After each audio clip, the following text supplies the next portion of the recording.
think of E equals mc squared, we have this vision of Einstein as an old, wrinkly man with white hair. E equals mc squared is not about an old Einstein. It's actually about a young, energetic, dynamic, even a sexy Einstein. What would I see if I rode on a beam of light?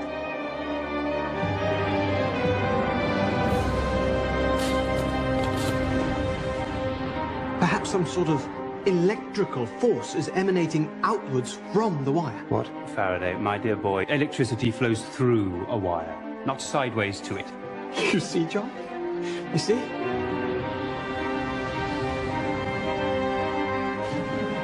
It is my great ambition to demonstrate that nature is a closed system, that in any transformation, no amount of matter, no mass, is ever lost and none is gained. The people. It is they who will determine right and wrong.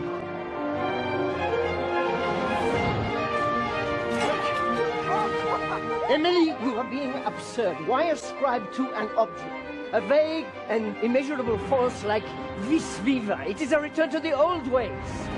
Are you capable of discovering something of your own? I discovered you! There is no right time for the truth.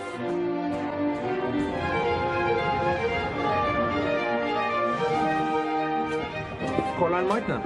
Yes? Otto Hahn. The nucleus is our focus. The US endangers our institute. We can't harbor a Jew. If she stays, the regime will shut us all down. It split the atom. No. You've split the atom. Energy equals mass times the square of the speed of light.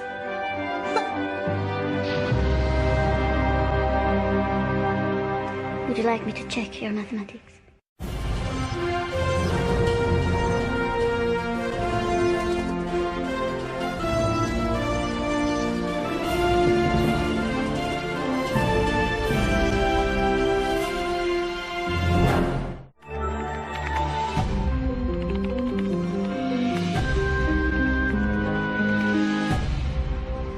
Google is proud to support NOVA in the search for knowledge. Google. Major funding for NOVA is provided by the Howard Hughes Medical Institute, serving society through biomedical research and science education, HHMI.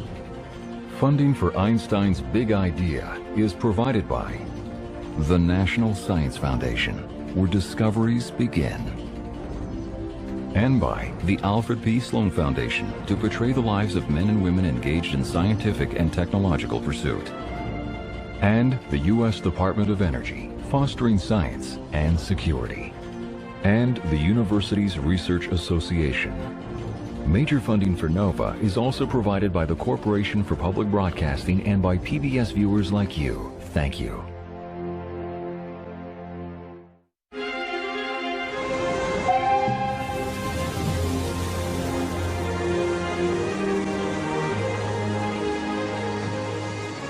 A 100 years ago, a deceptively simple formula revealed a hidden unity buried deep in the fabric of the universe. It tells of a fantastic connection between energy, matter, and light. Its author was a youthful Albert Einstein. It's the most famous equation in the world. E equals mc squared.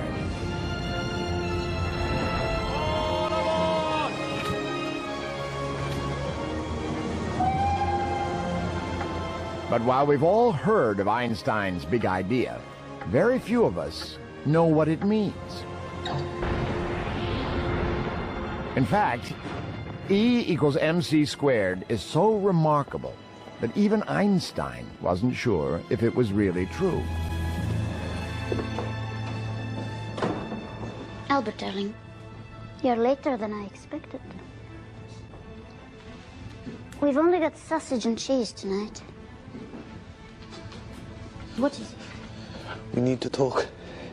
Has something happened? Oh, no, nothing. Sorry, no. I spend most of the day staring out the window at work, looking at trains. And I started to think about an object and how much energy it had. Can I explain it to you? Of course you can. But first, dinner. Food and talk. I think the gods are laughing at me. The gods were not laughing at Einstein. He'd united in one stunning insight the work of many who had come before him. Scientists who'd fought and even died to create each part of the equation. The story of E equals mc squared starts long before Einstein with the discovery of E for energy.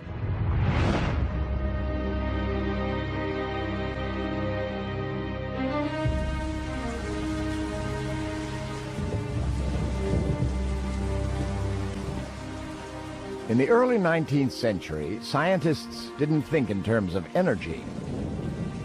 They thought in terms of individual powers or forces. These were all disconnected, unrelated things. The power of the wind, the force of a door closing, the crack of lightning.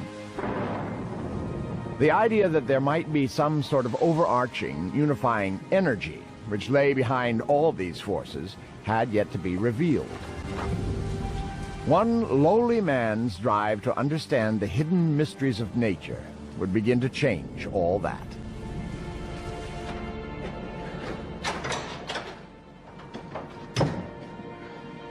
Young Michael Faraday hated his job. He was uneducated, the son of a blacksmith. He'd been lucky to become a bookbinder's apprentice. But Faraday craved one thing. He craved knowledge. He read every book that passed through his hands. He developed a passion for science. All of his free time and his meager wages were poured into his self-education. He was on the threshold of an incredible journey into the invisible world of energy.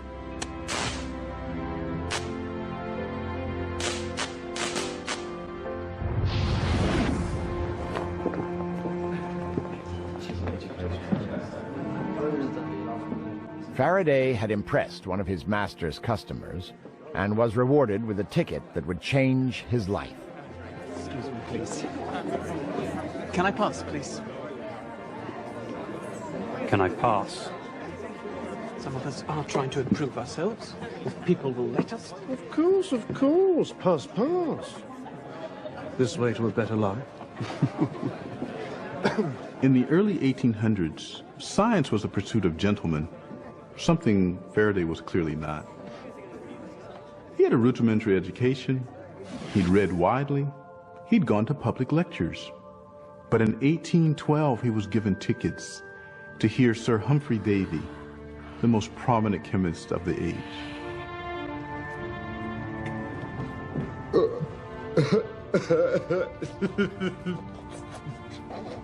19th century scientists were the pop stars of their day. Their lectures were hugely popular. Tickets were hard to come by, and Davy reveled in his status. They're waiting. I know. He was also a keen follower of the latest fashion, nitrous oxide or laughing gas. He said it had all the benefits of alcohol without the hangover. Electricity, ladies and gentlemen. A mysterious force that can unravel the confusing mixture of intermingled substances that surround us and produce pure elements. Davy was an absolutely first-rate scientist. However, many will come to say that his greatest discovery is Michael Faraday. Metals unknown, that is, until I isolated potassium from molten potash and sodium, as I showed you last time, from common salt. That same magical... Faraday may not have been born a gentleman, but he wasn't going to let class barriers stop him from pursuing a career in science. He worked for nights on end to bind his lecture notes into a book for his new hero. Lord, help me to think only of others, to be of use to mankind. Help me be part of the great circle that is your work and love. Lord, I am your servant.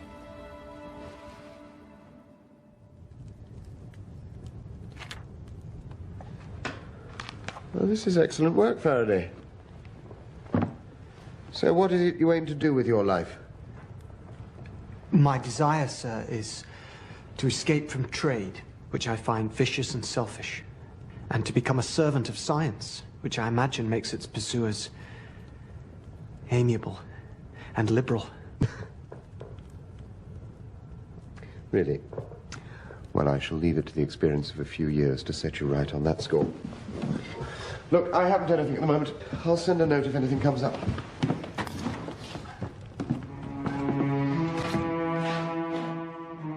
Despite this humiliating setback, Faraday was determined to break free from his daily toil. His patience was rewarded.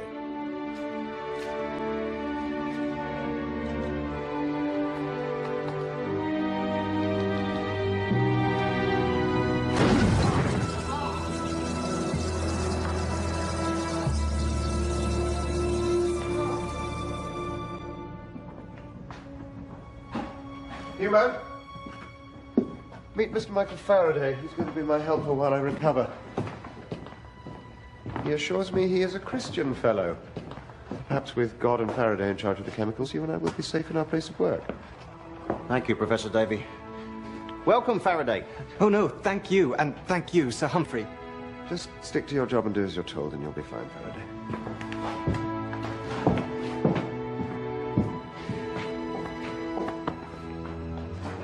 Faraday became the laboratory assistant, eagerly absorbing every scrap of knowledge that Davy deigned to impart. But in time, the pupil would surpass the master.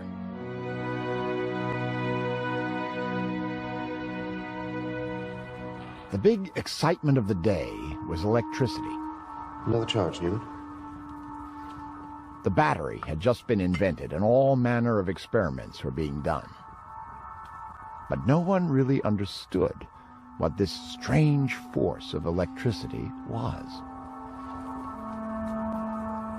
The academic establishment at the time thought that electricity was, like a fluid flowing through a pipe, pushing its way along. But in 1821, a Danish researcher showed that when you pass an electrical current through a wire and place a compass near it, it deflected the needle at right angles. This was the first time researchers had seen electricity affect a magnet. The first glimpse of two forces which had previously been seen as entirely separate, now unified in some inexplicable way. Faraday, come look at this. You're the bright spark around here. Perhaps you can work it out. Ersted's reported an amazing finding. We're just replicating it here. Let's try the compass on the other side. Now, that is remarkable. But if the electrical force is flowing through the wire, why does the needle not move in the same direction, parallel to the wire? Quite. Let's try turning the whole apparatus round.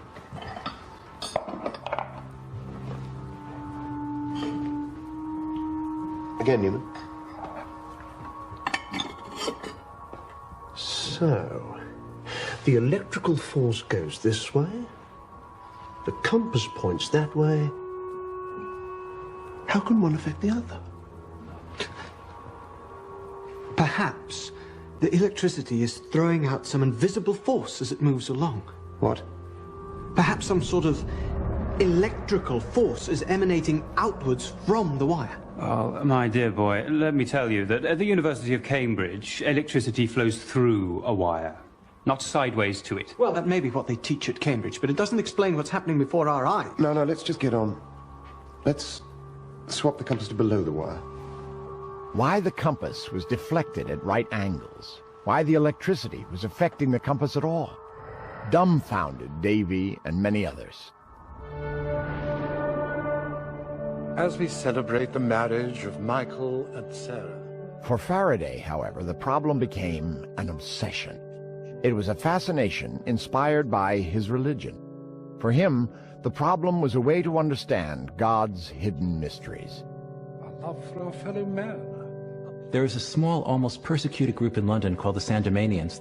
They were religious, not really a sect. They were just a small subset, sort of like Quakers. Faraday was a member of that group. It was a very gentle, decent group. They believed that underneath the whole surface of reality, everything was created by God in a unified way, that if you opened up one little part of it, you could see how everything was connected.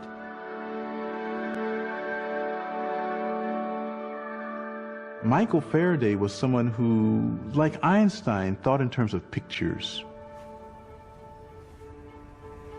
Faraday was different from anybody else. He had a flair for understanding his experiments, for understanding what was really going on inside them.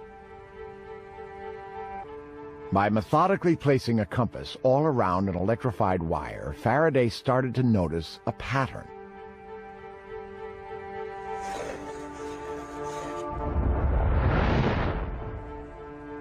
What everyone else at the time had been taught was that forces travel in straight lines. Faraday was different.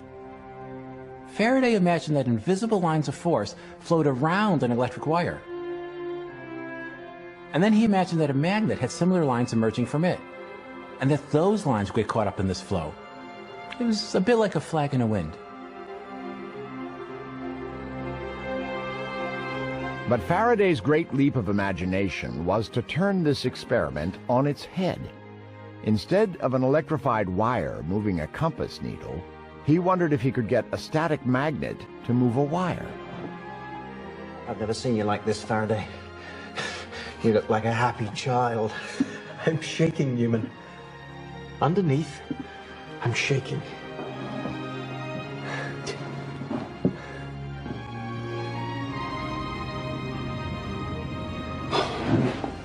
You see, John? You see? Yes.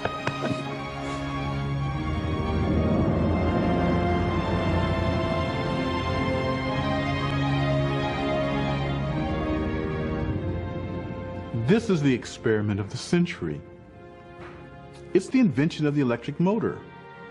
Scale up the magnets and the wires, make them really big. Attach heavy weights to them, and they'll be dragged along. But almost more importantly, he's inventing a new kind of physics here. Although he didn't realize it at the time, Faraday had also just demonstrated an overarching principle. The chemicals in the battery had been transformed into electricity in the wire, which had combined with the magnet to produce motion. Behind all these various forces, there was a common energy.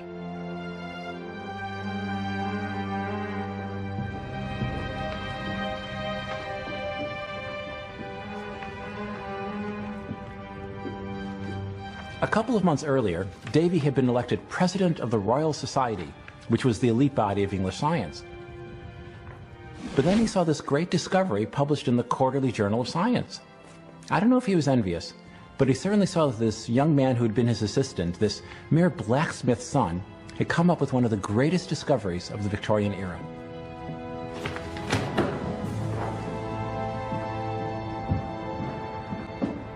Davy accuses Faraday of plagiarizing similar work from another eminent British scientist, William Wollaston. So, Faraday, what does Wollaston make of all this? He's written to me and assures me that he's taken no offense. And he acknowledges that what I published was entirely my own work. Right.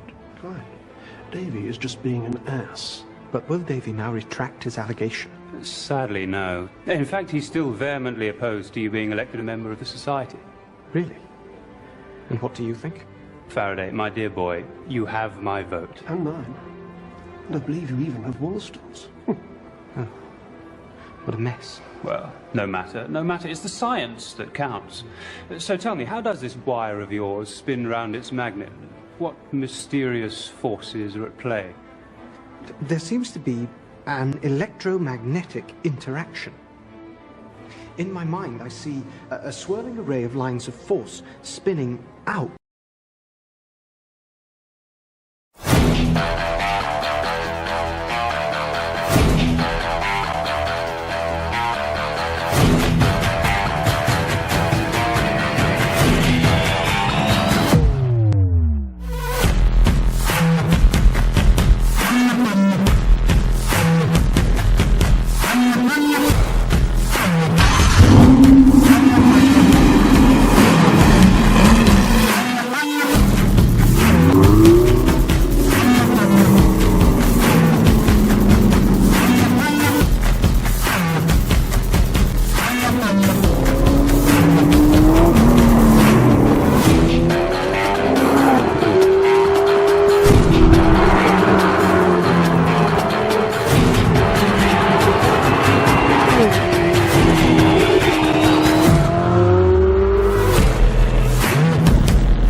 the electrified wire, like a spiraling web.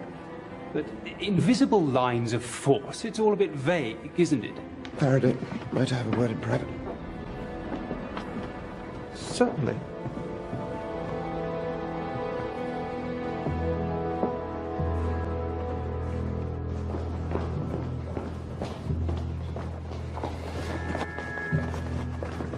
Listen, Faraday, let's stop this nonsense. I want you to take down your ballot paper from the notice board. Sir Humphrey, I see no reason to take it down. My friends have proposed me. It is they who put the paper up. I will not take it down. Good day.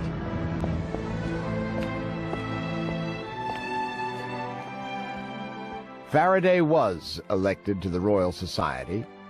Davy died 5 years later, a victim of his many gaseous inhalations. In time, Faraday's world of invisible forces would lead to a whole new understanding of energy. He'd started what Einstein would call the Great Revolution.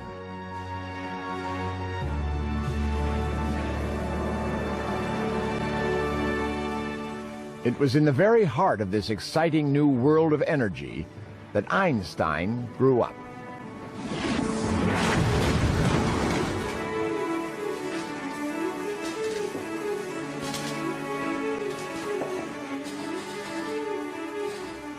My father and uncle wanted to make their fortune by bringing electric light to the streets of Germany.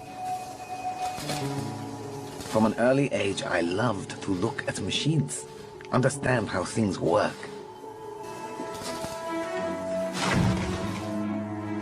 He's going to kill himself. Albert, stay there.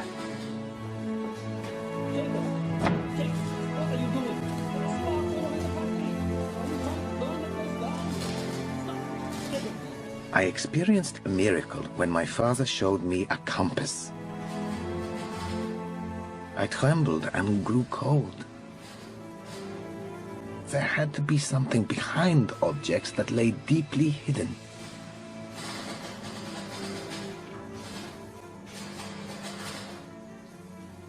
At high school, they had their ideas about what I should learn. I had my own. I was merely interested in physics, maths, philosophy, and playing the violin. Everything else was a bore. Einstein! On your feet!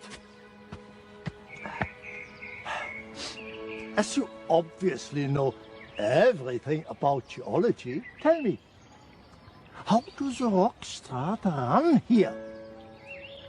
It's pretty much the same to me whichever way they run, Herr Professor.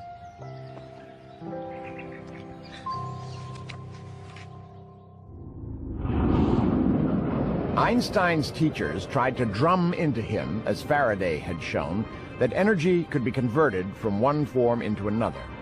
They also believed that all forms of energy had already been discovered.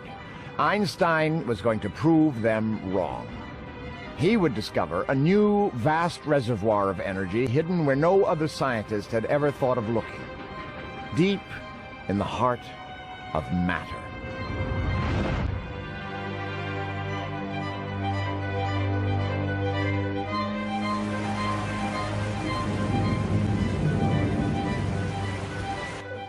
100 years before Einstein's birth, King Louis XV was on the throne of France. But the ancient absolute power of the monarchy over the people was starting to be challenged. Jacques, leave the windows. Forget the rain. We need air. The French Revolution was just around the corner. This was the era of enlightenment, when intellectuals believed very firmly that the way forward lay in science. And they felt that one of the first tasks that lay ahead of them was to rationalize and to classify every single kind of matter so they could see how it all interacted together. Antoine Lavoisier, a wealthy, aristocratic young man, decided to take up this task, to see if there was some basic connection between all the stuff of everyday life, all the different substances in the world.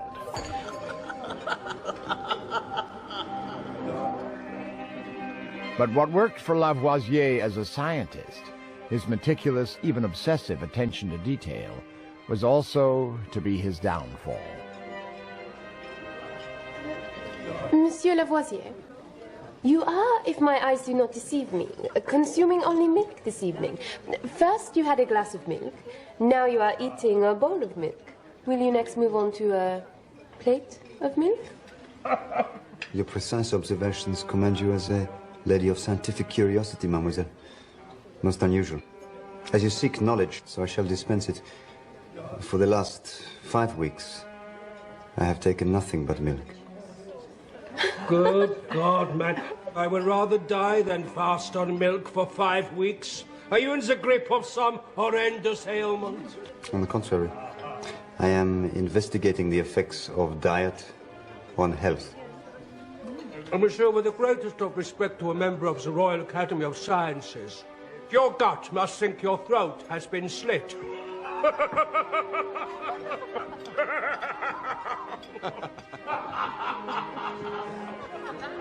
Whereas your gut, Count, is no doubt petitioning the Academy for a widening of your throat. Marianne, how dare you insult the Count? Don't forget what the Count offers. Not just marriage, but think of how you will be introduced to all the salon. You will be the toast of Paris. Would it not be a shame, madame, to burden you with the duties of matrimony before you have had a chance to experience your curiosity for nature? Shall we all go through? It's getting rather hot in here.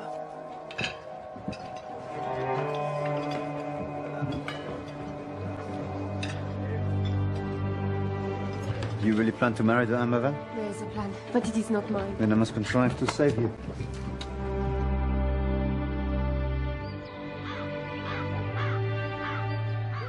Lavoisier wasn't a scientist by profession. He was the head of tax enforcement in Paris. His great idea was to build a huge wall round the city and to tax everything that came and went. But his taxes on the simple things in life, bread, wine, and cheese, did not endear him to the average Parisian. This scrupulous, fastidious young man did still allow himself the occasional act of passion. In 1771, Lavoisier married Marianne Pauls, the daughter of his colleague in the tax office. Thus he saved her, as he had promised, from an arranged marriage to a count 40 years her elder.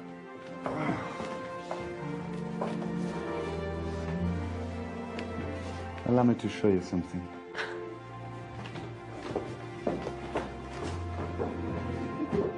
Lavoisier, I think, found his job as a tax collector really rather tedious, and the times he looked forward to were the evenings and the weekends when he could indulge his passion for chemical experimentation. And he called those times his jours de bonheur, his days of happiness. Madame.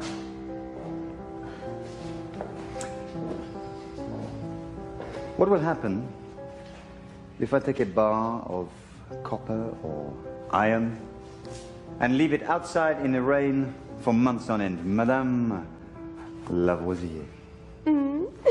Monsieur Lavoisier. The metals. What will become of them? Is this a verbal examination? Prior to an examination proper, sir? I merely seek the truth. Then you joy with me, monsieur, for you know the truth. The copper will become covered in a green verdigris, and the iron will rust. I believe the term is calcined. Most impressive, my charming wife. But let me press you further. When the metal rusts, does it get heavier or lighter? Why, sir, I think you mean to trap me. Oh. Then perhaps this little butterfly should land and allow me to take a closer look. Every last citizen in France of sensible age knows that when a metal rusts, it wastes away. It gets lighter and eventually disappears. Stop. I have not finished. Contain yourself, sir. There is more. In a recently published pamphlet by a brilliant young chemist, Antoine Lavoisier demonstrates that the iron combines with the air. It, in fact, becomes heavier. Most impressive. I intend... Now, whatever you intend, monsieur, I intend to be by your side. I will learn all I can about your science and become your worthy colleague. Then let me show you how the iron combines with the air to form such a delicate union. Tomorrow, monsieur. Tomorrow.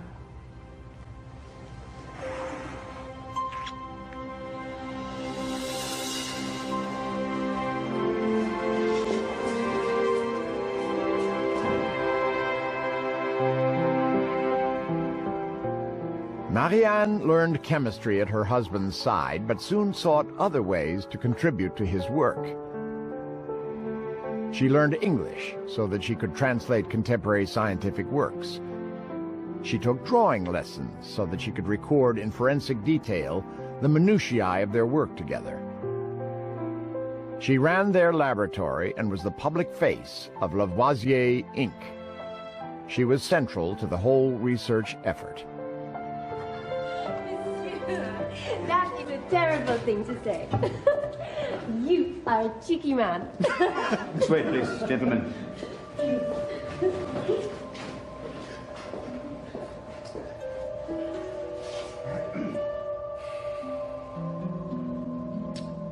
Monsieur, it is my great ambition to demonstrate that nature is a closed system. That in any transformation, no amount of matter, no mass, is ever lost, and none is gained. Over here, please.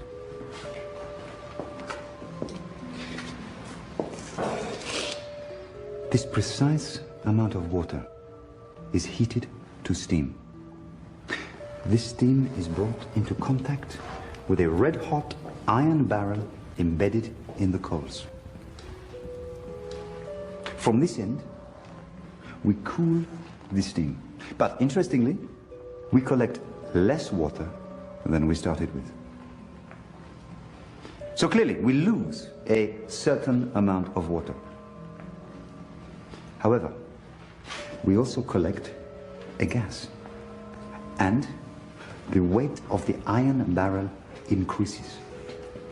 Now, when we combine these two increases, the new weight of the iron barrel and the gas we have collected, they are exactly equal to the weight of the lost water.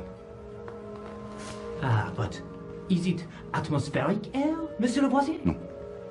No, because I am measuring it to the very last grain. I can see that it is lighter than the air around us, and moreover, it is flammable. Voila. Water is made out of hydrogen and oxygen. So what he had done is get the oxygen to stick to the inside of a red-hot iron rifle barrel. He was basically just making rust, which is oxygen and iron, but he was making the rust really quickly. Now that left the hydrogen, what he called combustible air, and that was just floating around as a gas. No mass had been lost, it had merely been transformed. And now he wanted to transform it all back into water.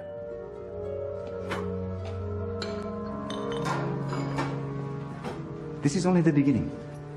In the next few months, I hope to demonstrate that I can recombine this combustible air with vital air and transform them both back into water. I will recreate exactly the same amount of water that was lost here in this process. It is my hope to complete the cycle, water into gas, into water, and not a drop lost. For a long time, Lavoisier had suspected that the exact amount of matter, the mass, involved in any transformation was always conserved. But to prove this, he had to perform thousands of experiments, and he had to do the measurements with incredible accuracy. That's where his great wealth from being a tax collector came in. He could afford to commission the most sensitive instruments ever built. He became obsessed with accuracy.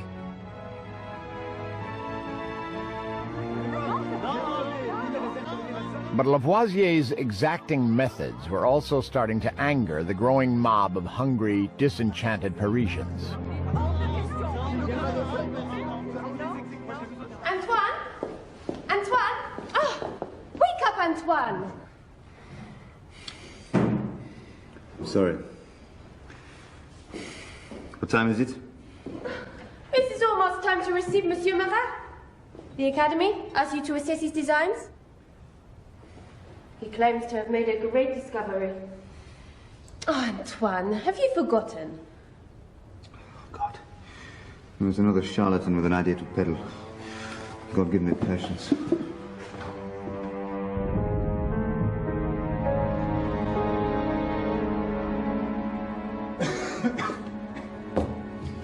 Monsieur Marat. Monsieur, I have invented a device which projects an image of the substance of fire onto a screen.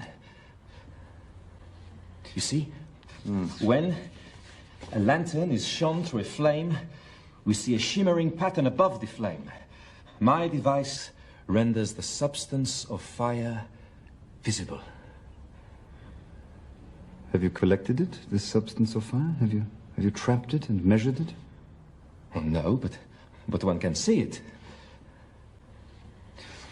I'm sorry, in the absence of exact measurements, of precise observations, without rigorous reasoning, one can only be engaging in conjecture, so this is not science.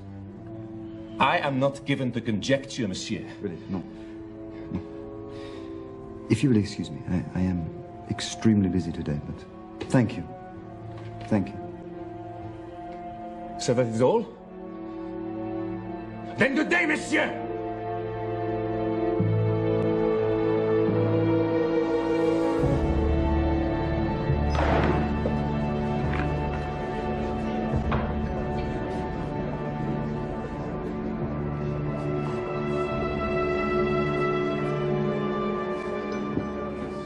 Let me guess, Marat.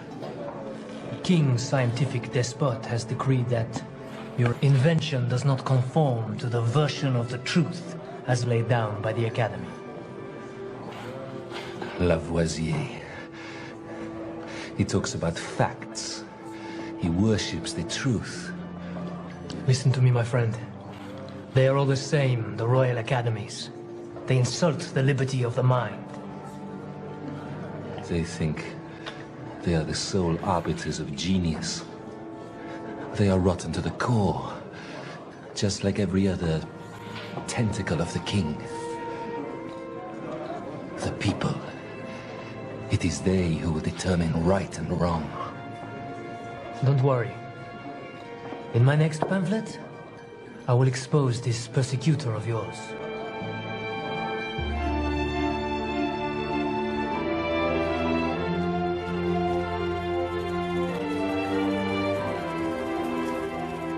For years, the Lavoisiers burned, chopped, melted, and boiled every conceivable substance.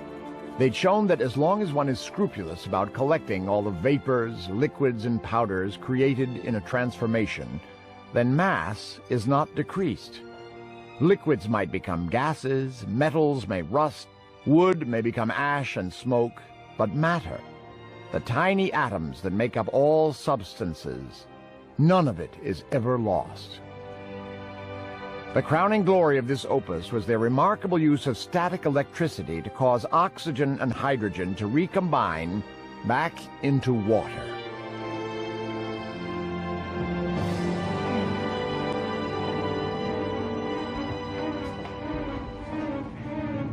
What is happening?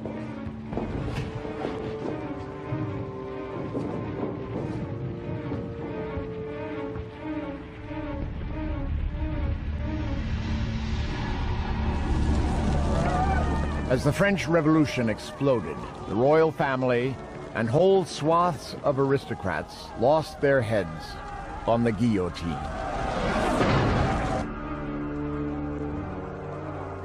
To the French revolutionaries of 1790, Lavoisier meant one thing and one thing only. He was the despised tax collector who'd built that wall around Paris. Lavoisier's job as a tax collector brought him under suspicion. He was denounced by a failed scientist turned radical journalist, Jean-Paul Marat.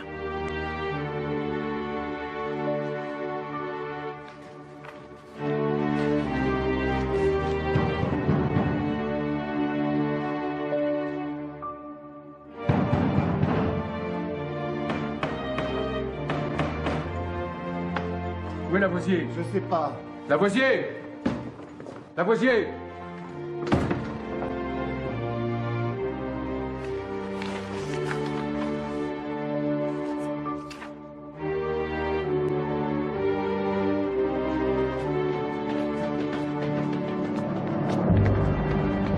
Lavoisier!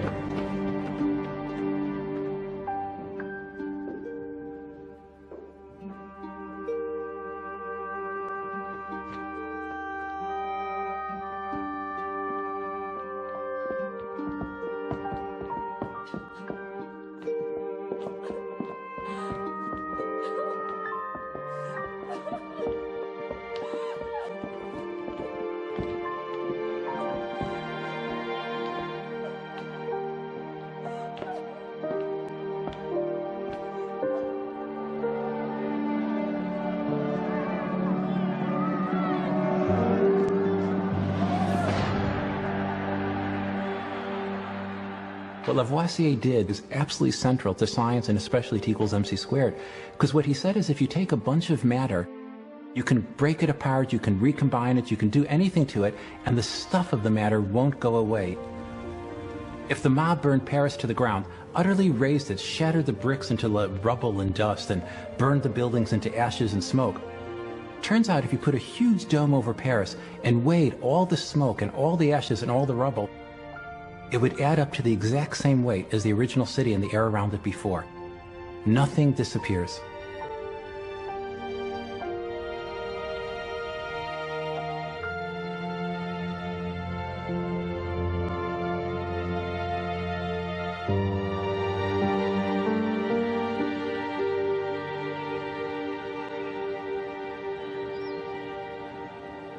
A century later, all of nature had been classified into two great domains.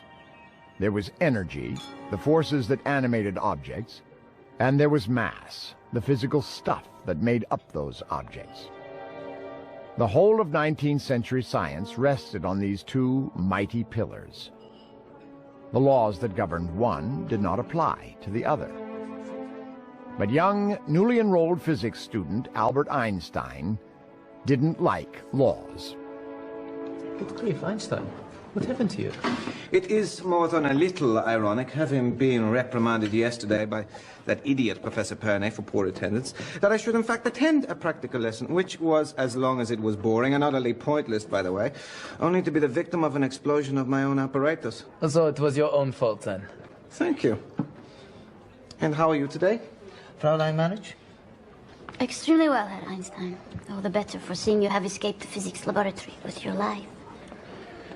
Well, in order not to alarm you any further, I pledge to forever continue my studies here at the Café Bahnhof, reading only the great masters of theoretical physics and eschewing the babbling nonsense of the polytechnicians.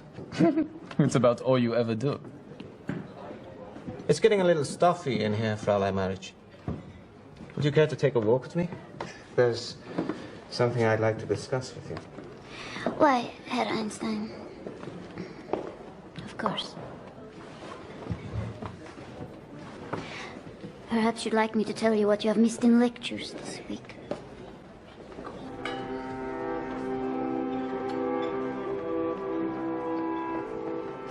Einstein wasn't exactly a model student. He excelled in certain subjects, especially physics and math, but he wasn't very diligent in a lot of his other classes. He was undoubtedly very questioning, which seems to have annoyed most of his professors throughout his life. He would pursue his fascinations with just incredible determination. We know from his letters that Einstein, even from the age of 16, was literally obsessed with the nature of light.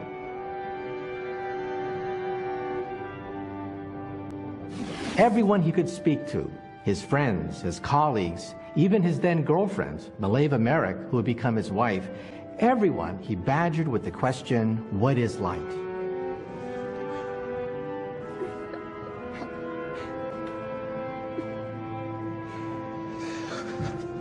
What would I see if I rode on a beam of light?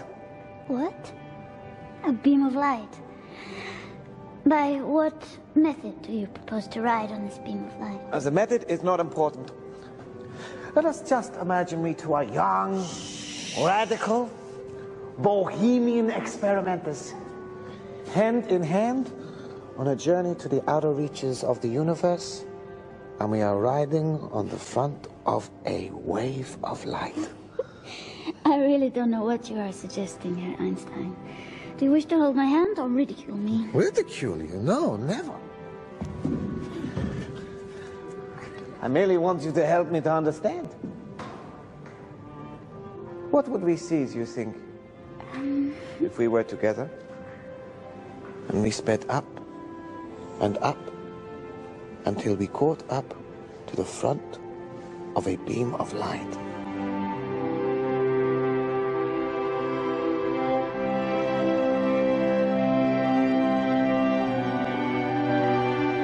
It was Einstein's relentless pursuit of light which would bring about a revolution in science. With light, he would reinvent the universe and find a hidden pathway that would unite energy and mass.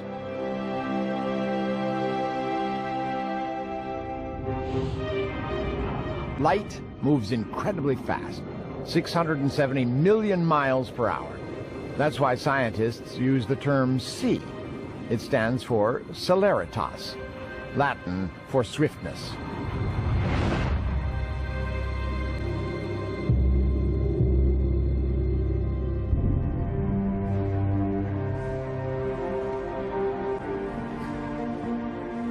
Long before the 19th century, scientists had computed the speed of light, but no one knew what light actually was.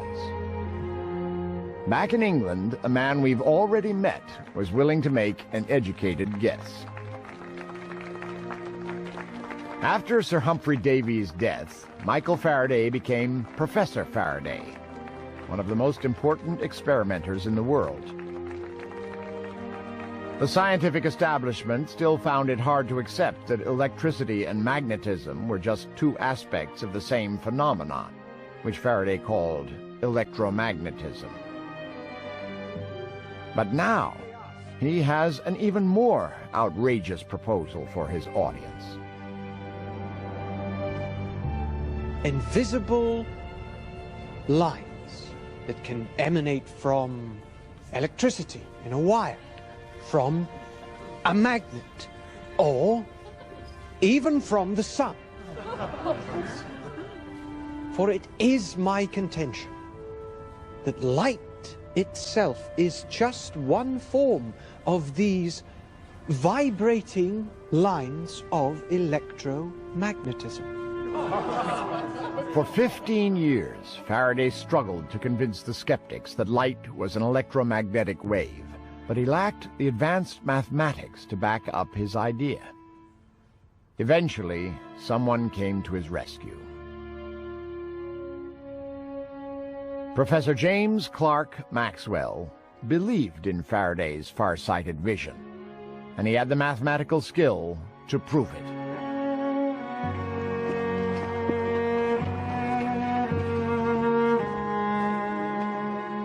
Maxwell and the aging Faraday became close friends.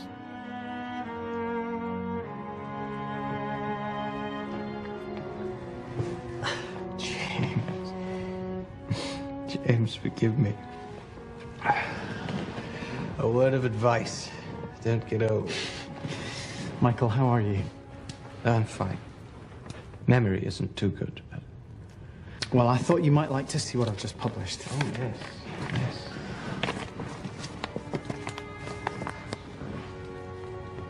Splendid.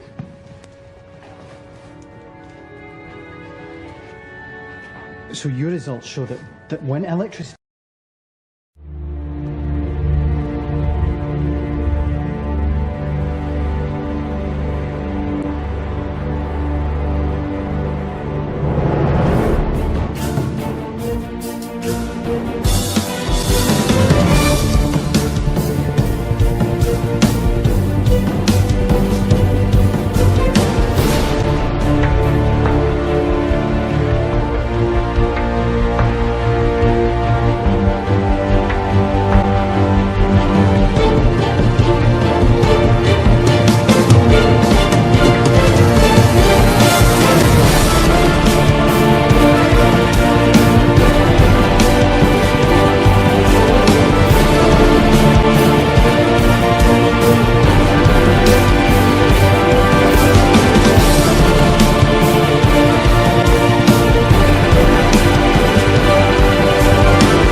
goes along a wire.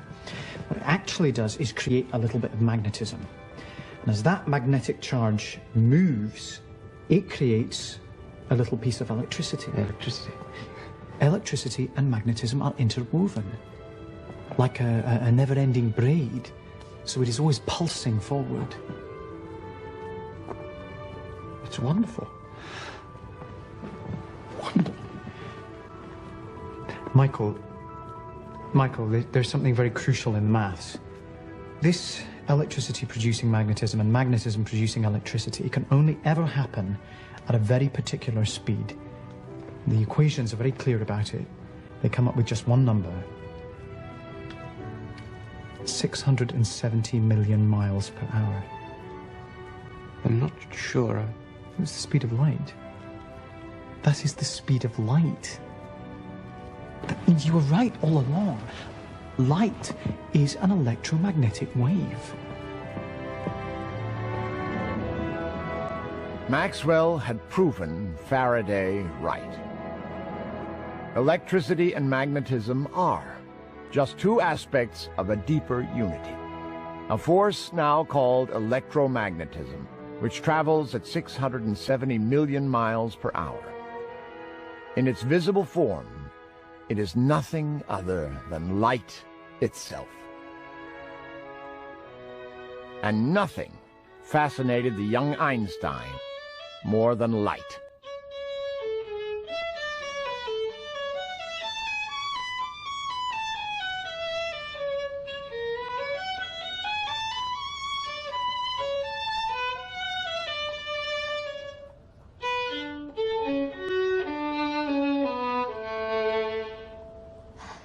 We have lectures in half an hour. Oh, let me think.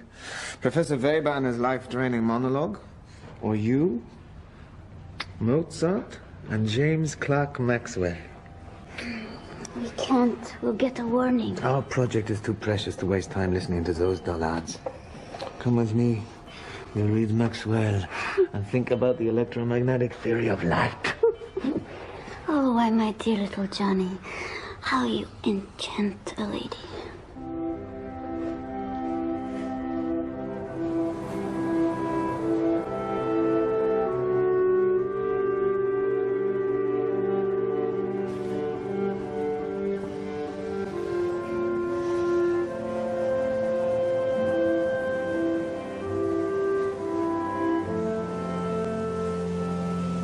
She's very pretty. Yes. But can she soar and dance like our dark souls do? Maxwell's equations contained an incredible prediction. They said you could never catch up to a beam of light. Even if you were traveling at 670 million miles an hour, you would still see light squiggle away from you at 670 million miles an hour. Do you see how she stares at that wave? Yes? You see how for her it is static? Yes? She and the wave are traveling at the same speed. We see the wave moving through the water, but relative to her, it just sits there. So is light like that? Common sense would say that if you caught up to a light beam, there would be a wave of light just sitting there. Maybe it would be shimmering. A bit of electricity and a bit of magnetism. So, if she was traveling alongside the light wave, it wouldn't be moving. It would be static. But Maxwell says you can't have static light. Maybe Maxwell is wrong. Maybe if you catch up to light, it is static, Albert, like a wave next to a boat. Imagine if I was sitting still and holding a mirror to my face. And the light travels from my face to the mirror, and I see my face. Yes? However, if I and the mirror were traveling at the speed of light... You're going at the same speed as the light leaving your face. Exactly. The light never reaches the mirror. So would I be invisible?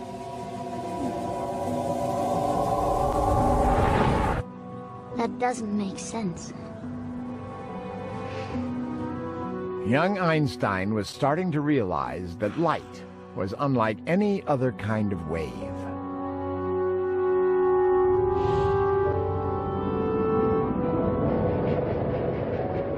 Einstein was about to enter a surreal universe where energy, mass, and the speed of light intermingled in a way no one had ever suspected. But there was one last mathematical ingredient that Einstein would need: the everyday process of squaring.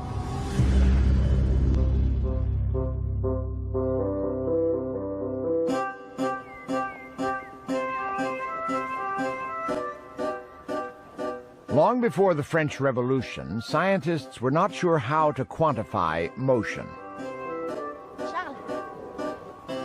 Equations that explained how objects moved and collided were in their infancy.